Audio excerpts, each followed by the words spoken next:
आदाब, नमस्कार। Public India देख रहे हैं आप। मैं हूं आपके साथ बुशरा खानम फहद।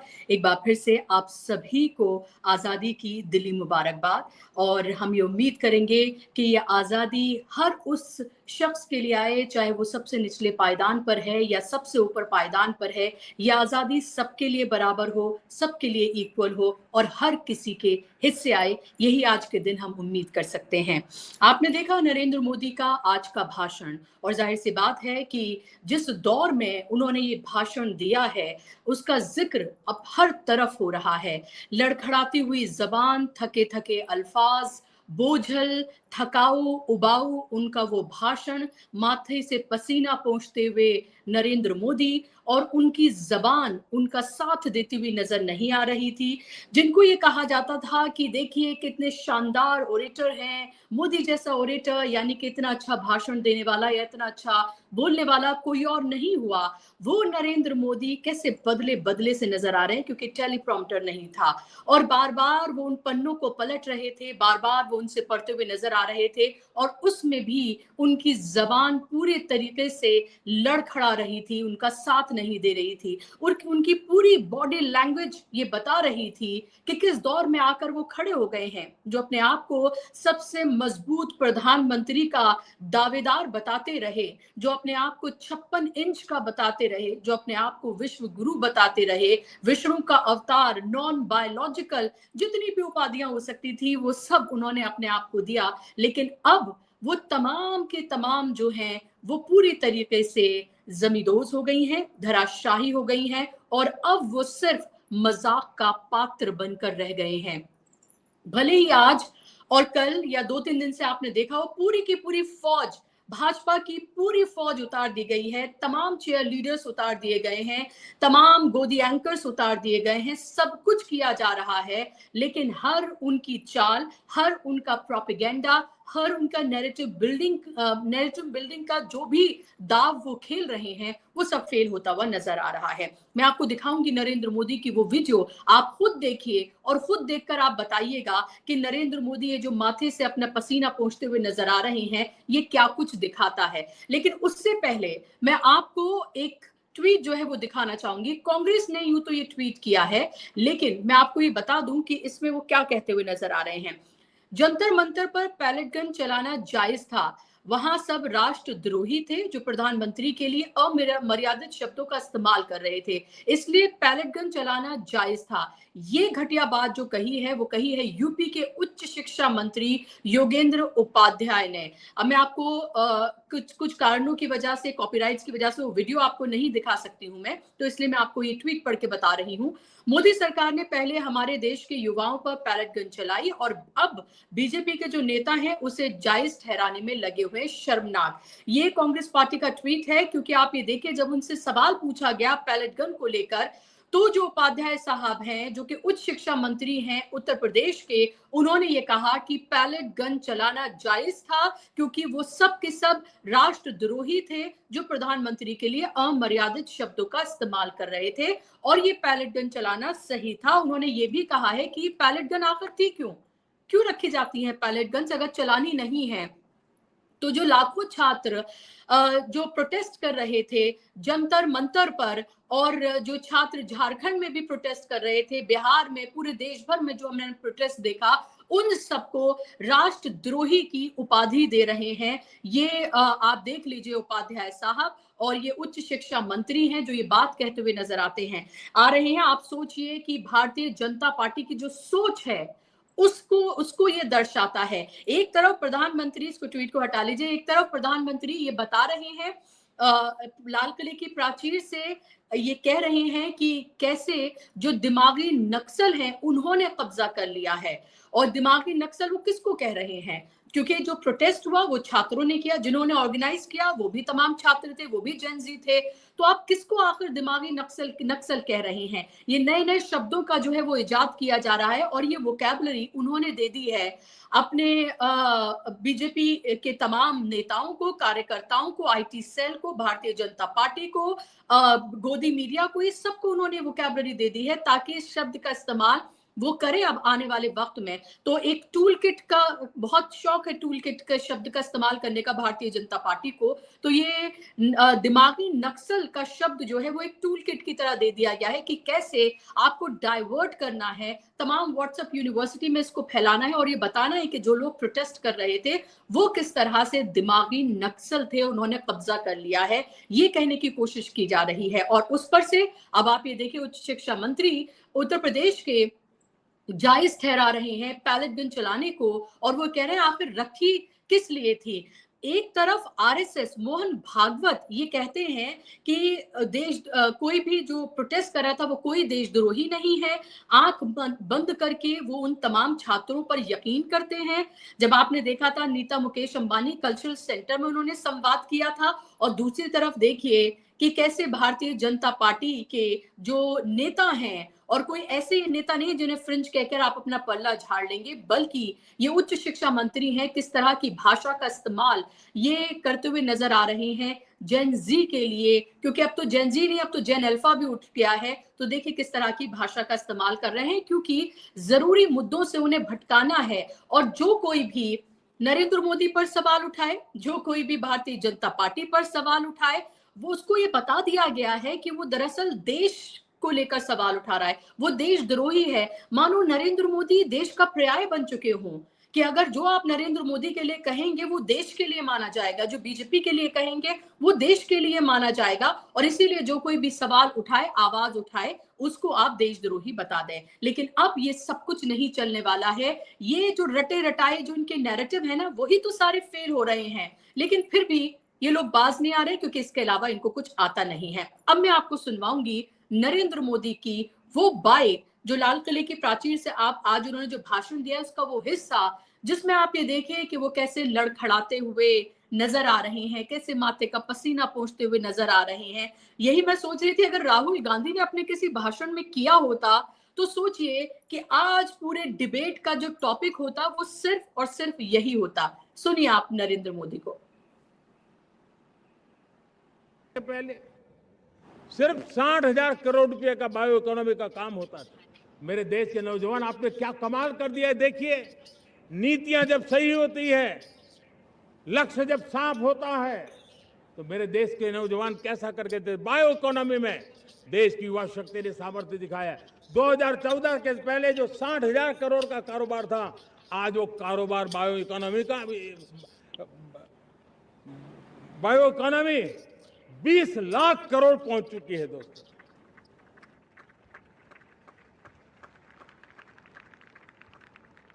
दो 2009-10 का कालखंड था, सिर्फ 25 लाख इलेक्ट्रिक व्हीकल हमारे देश में बिके थे। 1.5 लाख इलेक्ट्रिक व्हीकल बिके थे 2009-10 में। 1.5 लाख इलेक्ट्रिक व्हीकल।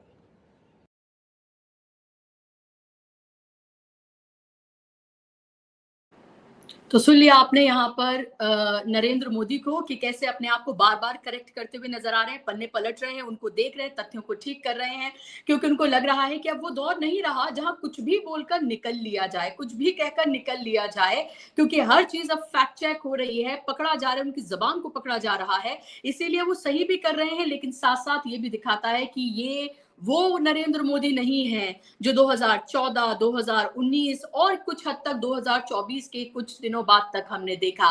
2 महीने में पूरी कहानी ही पलट गई है। अब आप ये देखिए कि हर किसी को देशभक्ति का सर्टिफिकेट बांटने वाले आरएसएस और भारतीय जनता पार्टी, जो इंदिरा गांधी से लेकर जवाहरलाल नेहरू से लेकर सब पर सवाल उठाते हैं, हर किसी को देशभक्ति का सर्टिफिकेट बांटते रहते हैं। वंदे मातरम अगर ना पढ़ा जाए तो क्या क्या कहते हुए नजर आते हैं। आज आपने देखा कि कांग्रेस का जो मुख्यालय है उसमें जब वंदे मातरम पढ़ा जा रहा था, तो अब ये दिखा रहे हैं कि देखिए जब वंदे मातरम गाया जा रहा है तो कैसे अफरा तफरी सी मची हुई है, और उसको सोनिया गांधी ने जो है वो रुकवा दिया। हालांकि उसको डिबंक कर दिया है खुद कांग्रेस ने, और बताया कि कितना हिस्सा है जो एक्सेप्ट किया गया था और कितना हिस्सा है जिसको पूरी तरीके से वहां पर गाया गया है, और सोनिया गांधी वहां पर खड़ी हुई थी। लेकिन आपको पता है भारतीय जनता पार्टी किस तरह की बातें जो है वो फैलाने में मशहूर है, वो उसी में शुरू हो गए। लेकिन अब मैं आपको दिखाना चाहती हूँ देशभक्ति का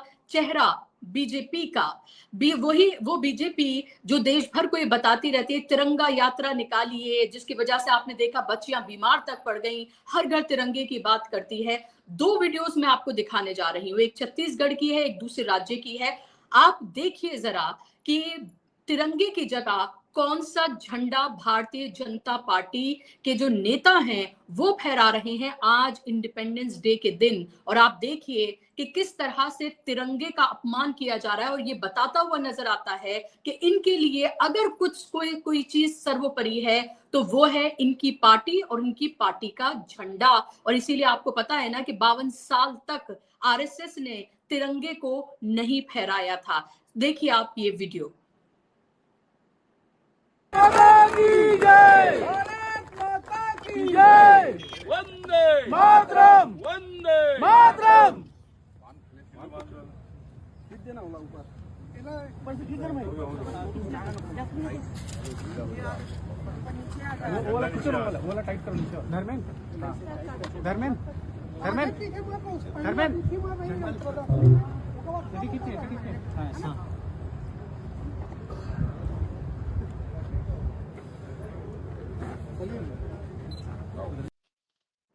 तो देख लिया आपने, ये छत्तीसगढ़ का वीडियो है। अगर दूसरी वीडियो भी तैयार हो तो वो भी आप दिखा दीजिए। सिर्फ एक जगह नहीं बल्कि 2-2 जगह पर आप ये देखिए, यही सब कुछ किया गया है। वंदे मातरम, भारतीय जनता पार्टी जिंदाबाद।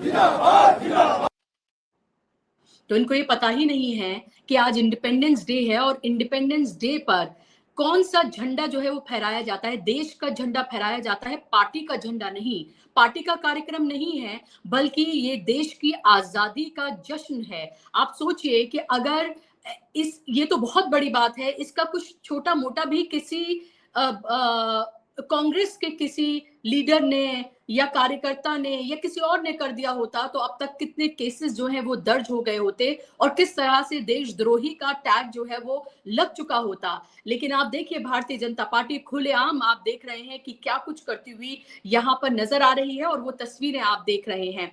मल्लिकार्जुन खड़गे ने आज सीधे तौर पर चैलेंज दे दिया है और सीधे तौर पर उन्होंने बता दिया है कि कैसे दिन जो हैं वो लग चुके हैं भारतीय जनता पार्टी के, नरेंद्र मोदी के, आरएसएस और अमित शाह के, इस पूरे के पूरे सरकार के, और कैसे हम जल्द ही आने वाले हैं। इस तरह का उन्होंने जो इंडिकेशन है वो दिया है। सुनिए आप जरा मल्लिकार्जुन खड़गे को। ना जेब में पैसे है ना दिमाग में विचार है, ये तो मुल्क के लिए कुछ नहीं करते, हमारे को ही करना है। वो जल्द वक्त आ रहा है, हम जरूर करके दिखाएंगे। तो जल्द वक्त आ रहा है, हम जरूर करके दिखाएंगे। ये आपने सुन लिया मल्लिकार्जुन खड़गे को, और उन्होंने सीधे तौर पर बता दिया ये तो देश के लिए कुछ करते नहीं हैं, लेकिन हमारा वक्त जो है वो जल्द आ रहा है और हम करके दिखाएंगे। ये मल्लिकार्जुन खड़गे जो है वो कहते हुए नजर आ रहे हैं। आप देख रहे हैं कल से ही कि किस तरह से नेहरू को लेकर जब से राहुल गांधी ने विदेश नीति का मजाक उड़ाया है नरेंद्र मोदी का, और वो उन्होंने बाहें फैलाकर जिस तरह से संदीप दीक्षित के साथ जो कुछ उन्होंने उस कार्यक्रम में किया, उसके बाद से जो है बहुत ही ज्यादा हम ये कह सकते हैं कि इतनी तकलीफ पहुंची है भारतीय जनता पार्टी को कि उनको समझ नहीं आ रहा है कि वो आगे आखिर क्या करें। तो आप देखिए, आपने देखा था निशिकांत दुबे का वो ट्वीट जिसमें वो किस तरह से फेडरल कास्ट्रो और यासिर अराफात के साथ, जो दोनों ही उनको अपनी बहन मानते थे, उनका जो उन्होंने तस्वीर जो उन्होंने दिखाई थी वो आपने देखी थी। और उसको मैं आपको ये अभी हटा लीजिए ट्वीट, इसकी बात अभी मैं थोड़ी देर में इसको करने जा रही हूँ, लेकिन उससे पहले मैं आपको ये बता दूं कि नेहरू को लेकर जिस तरह की बातें उनकी तरफ से कही गई, आज आप ये देखिए कि लाल किले की प्राचीर से जब वो बता रहे थे कि किसकी बदौलत आजादी मिली है और आजादी के नायकों और हीरो का जब वो नाम ले रहे थे नरेंद्र मोदी, तो उन्होंने किस तरह से पंडित जवाहरलाल नेहरू का नाम लिया, आप खुद ही सुन लीजिए।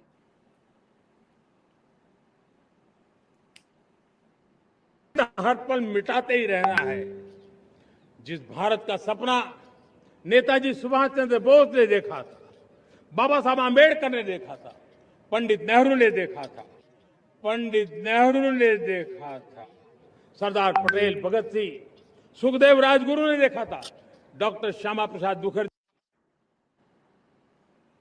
तो आपने देखा जिस आजाद भारत का सपना पंडित जवाहरलाल नेहरू ने देखा था, तो एक तरफ आप नेहरू का कैरेक्टर असैसिनेशन करते हुए नजर आ रहे हैं, हर चीज के लिए आप नेहरू को जिम्मेदार मानते हैं, हर अपनी नाकामी का ठीकरा आप फोड़ देते हैं जवाहरलाल नेहरू पर। लेकिन जब आप लाल किले की प्राचीर से बोल रहे हैं, जब आप उन तमाम आजादी के दीवानों का जिनका कंट्रीब्यूशन रहा उनका जब आप नाम ले रहे हैं, तो कैसे आप पंडित जवाहरलाल नेहरू का नाम लेना भूल सकते हैं? मजबूरी ही सही, लेकिन मजबूरी के तहत ही नरेंद्र मोदी को हो सकता है उनकी जबान दिल कुछ भी उनका साथ ना दे रहा हो, या फिर उनको अपना स्क्रिप्ट राइटर मुझे लगता है बदलने की जरूरत है। वो जो राहुल गांधी कहते हैं ना कि हमने अपने लोग अंदर तक घुसा दिए हैं, सिस्टम सरकार उनकी है लेकिन सिस्टम हमारा चल रहा है, तो मुझे लग रहा है कि उसी के तहत शायद इस स्पीच में वो पंडित जवाहरलाल नेहरू का नाम जो है वो लिख दिया गया, जिसको पढ़ना पड़ा नरेंद्र मोदी को। अब निशिकांत दुबे जैसे लोग क्या करेंगे? अब वो लोग जो पंडित जवाहरलाल नेहरू को लेकर कोसते हुए नजर आ रहे हैं, उनका कैरेक्टर असैसिनेशन करते हुए नजर आ रहे हैं, फेक वीडियोस और फेक जो पिक्चर्स हैं वो पोस्ट करते हुए नजर आ रहे हैं। आप देखिए कि पार्टीशन को लेकर एक वीडियो जो है वो बीजेपी ने अपने ट्विटर हैंडल से वो उन्होंने ट्वीट की है, जिसमें वो दिखा रहे हैं जिन्ना और नेहरू को एक साथ कि कैसे इनकी आपसी साठगांठ थी जिसकी वजह से देश का पार्टीशन हुआ। लेकिन दूसरी तरफ आप ये देखिए, जब आप आजादी के कंट्रीब्यूशन की बात करते हैं और उन नायकों की बात करते हैं, तो आपको पंडित जवाहरलाल नेहरू का नाम जो है वो लेना आपको लाजमी हो जाता है, और इसीलिए लाल किले की प्राचीर से ये नाम जो है वो लिया गया है। एक और इंपॉर्टेंट बात मैं आपको यहाँ देखना चाहूंगी, अगर आपने भाषण आपने और से सुना हो, ये 76-77 मिनट का जो उनका भाषण है, हालांकि पिछली बार 103 मिनट का भाषण उन्होंने दिया था, इस बार का भाषण जो है उनके छोटे भाषणों में शुमार है, जितना लंबा चौड़ा उन्हें भाषण देने की आदत है। उसमें आप ये देखिए, राम मंदिर का कोई जिक्र नहीं हुआ है, क्योंकि राम मंदिर का जिक्र करते हैं तो आपको पता है कि राम मंदिर में जो चोरी डकैती लूट जो हुई है फिर उसका भी जिक्र करना पड़ता। तो आप देखिए कि राम मंदिर का जिक्र नहीं हुआ है, क्योंकि हमेशा वो इसका राम मंदिर का नाम जरूर लेते हैं क्योंकि उनको लगता है कि उनका कितना बड़ा ये अचीवमेंट है। घुसपैठियों का नाम नहीं लिया, हिंदू मुसलमान वो करते हुए नहीं नजर आए, और इसके अलावा उन्होंने दिमागी नक्सल जैसे शब्दों का उन्होंने इस्तेमाल कर दिया, लेकिन घुसपैठी जैसे शब्द का इस्तेमाल नहीं किया जो उन्होंने पिछले अपने भाषण में किया था। तो ये सारे नैरेटिव उनके गुब्बारे की जो हवा निकल गई है ना, वो एकदम हवा हवाई होते हुए नजर आ रहे हैं। झारखंड का भी जिक्र नहीं कर पाए, क्योंकि झारखंड का जिक्र करते विपक्ष को कोसने के लिए तो उनको फिर जंतर मंतर का भी जिक्र करना पड़ता, और फिर जंतर मंतर का जिक्र करते तो उन्हें माफी मांगनी पड़ती, उन्हें ये बताना पड़ता कि किसके कहने पर पैलेट गन्स चलाई गई, किसके कहने पर ये बर्बरता की गई। तो इसीलिए देखिए उसका नाम नहीं लिया। न्यू एजुकेशन पॉलिसी की वो बात कर रहे थे कि देखिए 35 साल से कोई एजुकेशन पॉलिसी नहीं बनी और उन्होंने आकर न्यू एजुकेशन पॉलिसी बनाई है। जी हाँ, उसी न्यू एजुकेशन पॉलिसी के तहत आप ये देखिए कि कैसे 94,000 के करीब स्कूल जो हैं वो 10 साल में बंद हो गए। आप देखिए कि किस तरह से इसी जो न्यू एजुकेशन पॉलिसी के तहत कैसे आरएसएसी करण जो है, संघीकरण जो है, वो पूरे के पूरे इस एजुकेशन सिस्टम का किया जा रहा है। आप ये देखिए कि न्यू एजुकेशन पॉलिसी क्या दे रही है, तमाम जो जेन अल्फा है पूरे देश का वो उठ खड़ा हुआ है, और वो किताबों से लेकर इंफ्रास्ट्रक्चर से लेकर टीचर्स से लेकर हर चीज की मांग को लेकर उठ खड़ा हुआ है। तो अब तक जेन जी से तो इन्हें निपटना मुश्किल हो रहा था, और अब जेन अल्फा भी उठ खड़ा हुआ है। इसीलिए बार बार ये कहा जा रहा है कि इनके दिन जो हैं वो लग चुके हैं। और अब राहुल गांधी ने कर दिया है एक और ऐलान। अब तक आपने देखा कोटा, उसके बाद जयपुर, और आपने देखा कि किस तरह से 3 जगहों पर अब तक राहुल गांधी जो हैं वो अपने छात्रों की गूंज कार्यक्रम को वो कर चुके हैं, और अब वो करने जा रहे हैं पुणे में। और तमाम उन राज्यों को वो चुन रहे हैं जहां पर भारतीय जनता पार्टी की ही सरकार है। आपने देखा था इलाहाबाद में लास्ट जो उनका हुआ था, तो किस तरह से लाखों की तादाद में वहां पर छात्र आए थे, सब कुछ करने की कोशिश की गई कि कैसे कार्यक्रम ये रद्द हो जाए या हो ना पाए, सब कुछ किया गया, लेकिन उसके बाद भी नाकामी ही हाथ लगी। और अब तो वो पहुंच रहे हैं महाराष्ट्र में आरएसएस के गढ़ में, और पुणे में जाकर वो 22 तारीख को, आने वाली 22 अगस्त को राहुल गांधी छात्रों की गूंज कार्यक्रम वो करने जा रहे हैं। और आप जाहिर सी बात है, आप देखते हैं कि उनका कार्यक्रम न सिर्फ नीट परीक्षा लीक को होता है, बल्कि पूरे एजुकेशन सिस्टम पर जिस तरह से संकट के बादल गहराए हुए हैं, जो उसको तबाह बर्बाद कर दिया गया है, वो सबकी बात करते हैं। आपने देखा कि वो बेरोजगारी की, युवाओं को उनकी एजेंसी देने की, कैसे युवाओं को ब्लिंकिट और इस तरह की तमाम चीजों में धकेला जा रहा है। वो बात सिर्फ भाषणबाजी नहीं करते हैं, बल्कि कॉन्सेप्ट जो है वो रखते हैं देश के सामने, ताकि उनको समझ में आए कि उनके साथ किस तरह का खिलवाड़ जो है वो किया जा रहा है। पिछली बार उन्होंने अडानी, आरएसएस और इस सरकार यानी नरेंद्र मोदी का उन्होंने जिक्र किया था। आपने देखा कि जो उन्होंने अभी हाल ही में जो कार्यक्रम किया, उसमें उन्होंने किस तरह से कहा कि वो पागल बनाकर रख देंगे जब तक इस्तीफा नहीं होता है। और अब जो कॉकरोच जनता पार्टी है, उसकी तरफ से भी ये ऐलान किया गया है, जो स्कूल्स हैं अलग अलग जगहों पर जिस तरह से बच्चे उठ खड़े हुए हैं, उन सबके पास वो जाकर जो स्कूल में जो सुधार होना चाहिए उसको लेकर वो बात करेंगे। इसमें संजय सिंह का भी बयान सामने आया। हालांकि मैं यहाँ पर ये जरूर कहूंगी कि आप ये देखिए कि आपको ये समझना होगा कि एक तरफ जेनजी का आंदोलन था, वो आंदोलन कर रहे थे, उस पर किसी तरह का कोई सवाल नहीं है। दूसरी तरफ जेन अल्फा के वो सवाल हैं जो वो उठा रहे हैं। लेकिन हमें ये देखना चाहिए बहुत केयरफुली कि कोई भी बदलाव जब तक नहीं होगा सत्ता में, तब तक कुछ नहीं हो सकता है।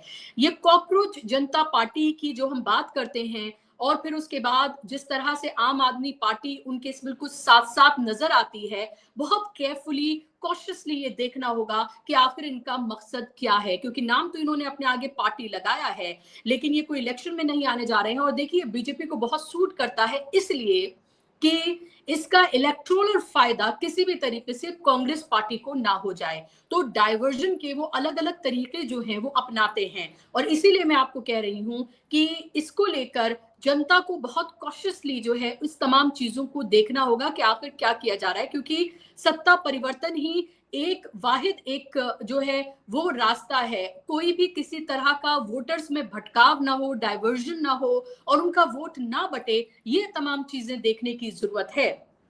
तो इसीलिए जो बच्चे आवाज अपने उठा रहे हैं, उस पर क्या किसी तरह की रोटियां सेकते हुए ये दीप के और ये तमाम लोग नजर आ रहे हैं, ताकि इसका फायदा जो है वो किसी भी तरीके से ना हो जाए। क्योंकि आपको ये देखना होगा, आम आदमी पार्टी उसको लगातार कांग्रेस पार्टी, आरएसएस और बीजेपी की बी थीम कहती रही है। आपको ये पता है कि दिल्ली में सरकार थी कांग्रेस की, सबसे मजबूत थी कांग्रेस दिल्ली में, लेकिन कांग्रेस के जाने के बाद कौन आया? आम आदमी पार्टी। और आम आदमी पार्टी ने ये कहा जाता है कि सत्ता सौंप दी फिर भारतीय जनता पार्टी को। पंजाब में कांग्रेस बहुत मजबूत थी, क्या हुआ?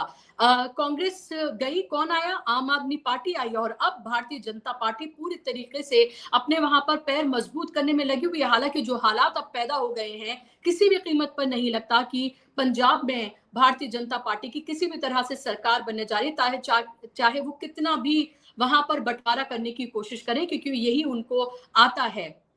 इसीलिए मैं आपको कह रही हूं, गोवा में आपने देखा, गुजरात में आपने देखा कि जहां जहां आम आदमी पार्टी जाती है वहां बीजेपी का नुकसान नहीं होता, बल्कि नुकसान होता है कांग्रेस का।